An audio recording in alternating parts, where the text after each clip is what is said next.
ఏంటి తమ్ముడు ఏదో టెన్షన్లో ఉన్నట్టున్నావు? ఏం లేదన్నాయ్, ఇంటి దగ్గర గొడవ పడి బయటకు వచ్చేసా. సిటీకి అయితే వచ్చేసాను కానీ సక్సెస్ అవుతానా లేదా ఏం అర్థం కావట్లేదన్నాయ్. ఓ మాత్రం దానికి ఎందుకు తమ్ముడు అంత టెన్షన్? నేను కూడా అలాగే బయటకు వచ్చేసా. ఇప్పుడు చూడు ఎలా సక్సెస్ అయ్యాను. సిటీలో ఇల్లు, నాకు ఒక బైక్. అవునా అన్నాయ్? మీ నాన్నగారు తాతగారు ఏం చేస్తుంటారు అన్నాయ్? ఏమో తాతగారు చాలా పేదవాడు తమ్ముడు. అవునా అన్నాయ్? అంటే ఆయన తినడానికి కూడా తిండి ఉండేదే కదా అన్నాయ్? తినడానికి ఎందుకు ఉండదు తమ్ముడు, ఆయనకి ఎకరం పొలం ఉండేది. అందులో సగంలో ఇల్లు కట్టుకున్నాడు, సగంలో వ్యవసాయం చేసేవాడు, దాంట్లోనే తినేవాడు. మీ తాత అప్పులు ఏమైనా చేసేవాడా అన్నాయ్?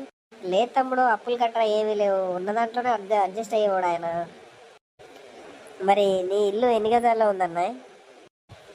నాది అపార్ట్మెంట్లో ఫ్లాట్ తమ్ముడు, 450 స్క్వేర్ ఫీట్లు. 450 స్క్వేర్ ఫీట్లు అంటే 50 గజాలు అంతే కదన్నాయ్? అంతే తమ్ముడు.